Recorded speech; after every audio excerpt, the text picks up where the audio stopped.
भगवान श्री कृष्ण के जन्म दिन के उपलक्ष्य में, अवतार दिवस के उपलक्ष्य में संपूर्ण हिंदू भाई बहनों के घर घर में मनाया जाएगा। भगवान श्री कृष्ण राजा कंस के भांजे थे और देवकी और वासुदेव के पुत्र थे। उनका पालन पोषण नंद बाबा और यशोदा मैया ने किया था। भगवान कृष्ण ने आतताई राजाओं को, अनाचार दुराचार फैलाने वालों को ज्ञान देकर, समझा बुझाकर, मार पीट कर सुधारा था। अपने मामा कंस का वध भी किया था, अनेक राक्षसों का वध किया था, अपने नाना उग्रसेन को जेल से छुड़ाया, अपने जननी जनक देवकी और वासुदेव को भी जेल से मुक्त किया था, कारागृह से। श्री कृष्ण का जन्म कारागृह में हुआ था, मथुरा की जेल में। जिस देश का भगवान भी जेल में जन्म ले, बड़े आश्चर्य की बात है। जेल के सब दरवाजे खुल गए, गेट खुल गए। भगवान कृष्ण रातों रात वासुदेव के कंधे पर बैठ यमुना पार करके नंद बाबा यशोदा माँ के घर पहुँच गए। वहीं पर उनका लालन पालन हुआ। मथुरा, हाथरस, अलीगढ़, ये सब जिले ब्रजवासियों के जिले हैं और ब्रजवासियों की भूमि। आज भी वहाँ कृष्ण के प्रेम का एहसास होता है, गोपी ग्वालों के प्रेम का एहसास होता है। मैं वहाँ पर प्रवचन करने गया हूँ। वहाँ लोगों की बोली भाषा ऐसे बोलते हैं, तुम तो यहीं बैठे रहियो और मैं आता हूँ। मैं उनकी भाषा पूरी बोल नहीं पाता हूँ, लेकिन प्रेम रस में डूबी हुई भाषा है। और मथुरा वासियों का, ब्रजवासियों का भाव वही दिखाई देता है जो गोपी ग्वालाओं का भाव श्री कृष्ण के प्रति था। मथुरा नगरी में सभी नर नारी, वहाँ पर राधा जी का भी बहुत महत्व है। राधे राधे बोलते हैं। किसी को नमस्कार करना हो, राधे राधे कहते हैं। और पूरे भारत देश में क्या, विदेशों में भी कितने लोग प्रणाम करने के समय श्री कृष्णा, जय श्री कृष्णा, जय श्री कृष्ण का नाम लेकर के एक दूसरे को अभिवादन करते हैं। कृष्ण भगवान बहुत प्रभावशाली थे, अत्यधिक बुद्धिमान थे, स्मरण शक्ति उनकी बहुत तीव्र थी, बहुत बड़े विद्वान भी थे, महान थे, साहसी थे, गुणवान थे, सहनशील थे, संघर्षशील थे। और जिसको अपना मान लेते थे उसको तारते थे, उसका उद्धार करते थे। श्री कृष्ण कोई साधारण व्यक्तित्व का नाम नहीं है। कृष्ण का अर्थ होता है, कृष्ण माने कर्षण, कर्षण माने आकर्षण, आकर्षण माने अटक्शन, अटक्शन माने खिंचाव, खिंचाव माने खींचना। जो दूसरों को अपनी ओर खींचता था, आकर्षित कर लेता था और आकर्षित करके धर्म भक्ति के पथ पर चलना सिखा देता था, अधर्म से ऊपर उठा लेता था। और धर्म को नष्ट करने के लिए, धर्म की स्थापना करने के लिए, साधु संत सज्जनों को शांति प्रदान करने के लिए, दुष्टों का दमन करने के लिए भगवान श्री कृष्ण ने भारत भूमि में, मथुरा नगरी में अवतार लिया था और पूरे विश्व को अपना संदेश दिया था। कृष्ण जन्माष्टमी 12 अगस्त को मनाई जाएगी। ऐसे कुछ विद्वानों के अनुसार 11 अगस्त को भी रोहिणी नक्षत्र और ऐसा कुछ आता है, लेकिन मुख्य रूप से 12 अगस्त को कृष्ण जन्माष्टमी मनाई जाएगी। धूमधाम से अपने घर में सभी लोग जन्माष्टमी मनाएंगे, कृष्ण के मंदिरों में जन्माष्टमी मनाएंगे। कृष्ण भगवान दही खाते थे, दही उनको बहुत प्रिय था, तो आप भी कृष्ण जन्माष्टमी के दिन दही खा सकते हैं। दही आपको सूट ना करे तो दही का रायता बनाकर खा सकते हैं, और वो सूट ना करे तो दही का छाछ बनाकर पी सकते हैं। लेकिन उस दिन दही का प्रयोग कीजिए, कृष्ण भगवान की याद कीजिए, उनके गीता का अखंड पाठ कीजिए, भगवान श्री कृष्ण की बाल लीलाओं का वर्णन श्रवण कीजिए और उनकी कथा भी आप करा सकते हैं। इसी श्रृंखला में भारत देश में संत कबीर जैसे महान संतों का भी अवतार हुआ, विवेकानंद का अवतार हुआ, महात्मा बुद्ध का अवतार हुआ, भगवान श्री राम का अवतार हुआ। तुलसीदास जैसे विद्वान मानस के लेखक का अवतार हुआ।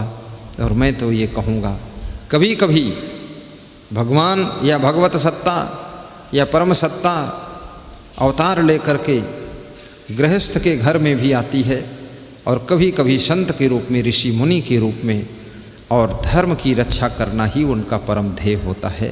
तो भगवान श्री कृष्ण महान व्यक्तित्व के धनी थे। मैं उनको नमन करता हूँ, साहिब बंदगी करता हूँ, और भगवान श्री कृष्ण की गीता का पाठ करने के लिए आपका आह्वान करता हूँ। आप कृष्ण जन्माष्टमी के दिन पूरी गीता का पाठ करिए। 700 श्लोक हैं, बहुत बड़ी गीता नहीं है, आप उसको पाठ कर सकते हैं। और नहीं अगर पूरा पाठ कर सकते हैं तो हर अध्याय का एक एक श्लोक पाठ कर लीजिए।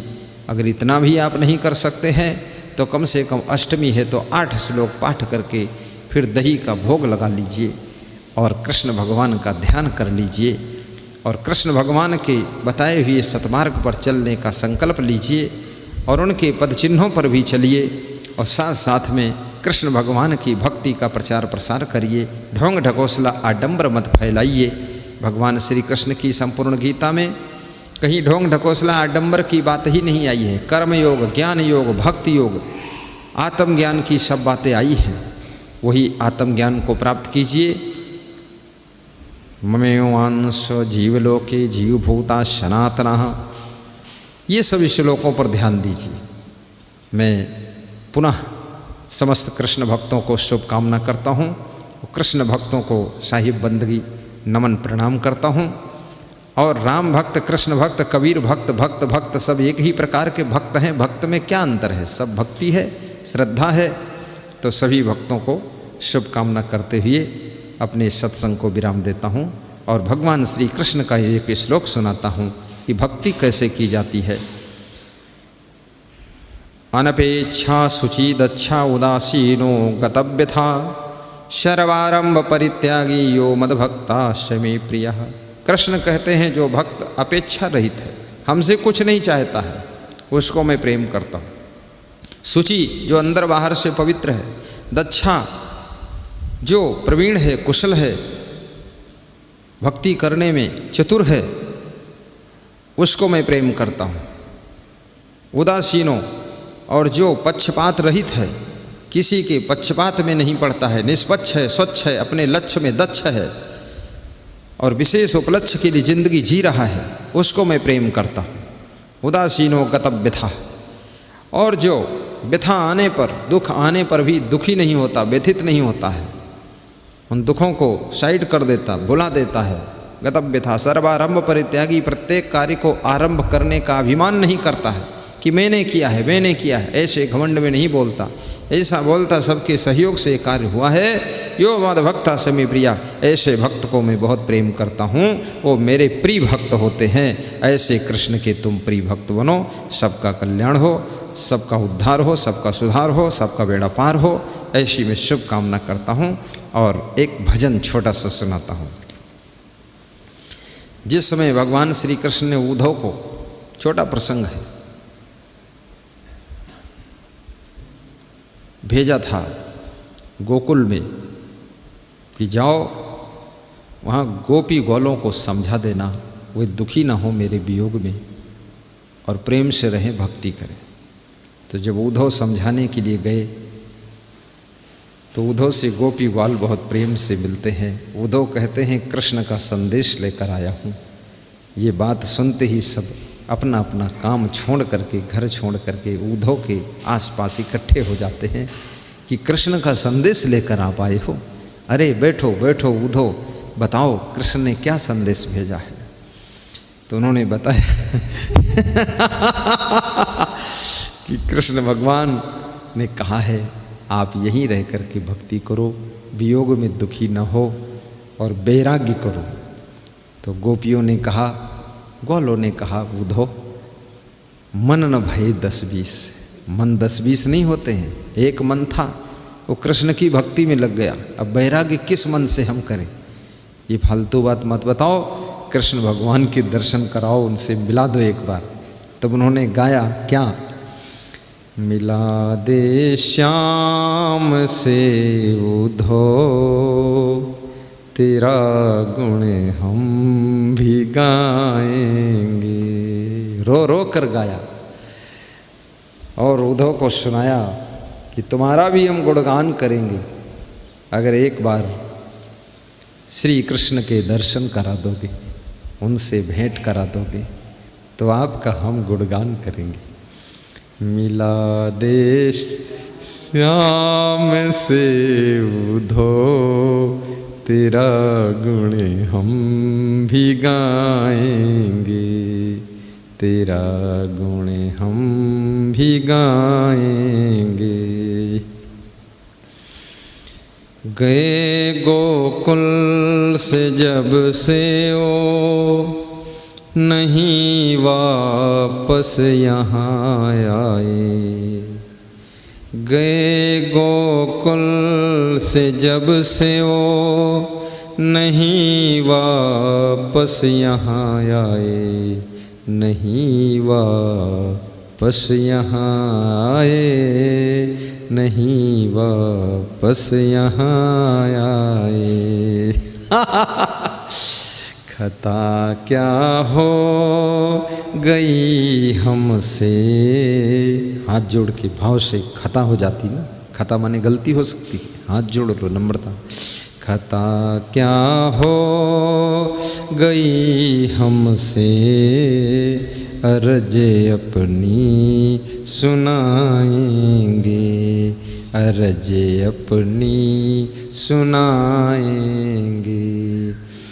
मिला दे श्याम से उधो, तेरा गुण हम भी गाएंगे, तेरा गुण हम भी गाएंगे। चरण में शीश धर धर के, अर्ज अपनी सुनाएंगे, अर्ज अपनी सुनाएंगे। हे उद्धव, तुम्हारा गुणगान हम करेंगे। मुझे बताओ कृष्ण कैसे मिलेंगे, कहाँ मिलेंगे? उद्धव भी रोने लग जाते हैं, गोपी बाल सब रोते हैं। कृष्ण तो मिलने वाले नहीं हैं, क्योंकि भगवान वही है जो एक बार त्याग कर देता है, दोबारा उसको फिर ग्रहण नहीं करता है। और भगवान वही है जो किसी के मोह में नहीं पड़ता है, वो सबको तारने के लिए आता है। अगर एक के मोह में फंस गया तो संसारी है, साधारण इंसान है, जो सबके मोह के धागों को तोड़ करके और सबका कल्याण करता है, उसी को कृष्ण भगवान कहते हैं। बहुत बहुत धन्यवाद। कृष्ण जन्माष्टमी धूमधाम से मनाइए।